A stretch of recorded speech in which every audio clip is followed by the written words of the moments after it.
నా జీవితమంతా ప్రేమమయమే. The life of Bhagavan నేను is full of ఎవరికి love. ఎప్పుడు ఏ విధమైనటువంటి బాధలు పెట్టలేదు. Bhagavan will never make anybody ఎవరికి suffer. అపకారం చేయలేదు. Bhagavan will never harm ఎవరిని anybody. ద్వేషించలేదు. He never hated అయితే anybody. ఎవరు నాకు ద్వేషులు లేరు. In fact, Bhagavan doesn't hate anybody. కారణం ఏమిటి? Why? నా ప్రేమనే దీనికి ఆ ప్రేమ మార్పు తెలుస్తుంది. It is the love of Bhagavan that brings transformation. ఈ దేహం ఈనాడు 71 ఈ విధంగా ఉంటున్నదంటే దీనికి ఏది కారణమో మీరు ఎవరు గుర్తించుకోవడానికి వీలు లేదు. The age of this body is 71.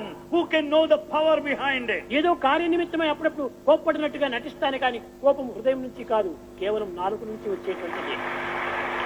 To correct you, Swami may bang, he may shout as if he is angry, but he is not. కాలి గోరు మొదలుకొని తల వెంట్రుక వరకు నాకు ప్రేమనే. Right from the nail to the hair, there's love that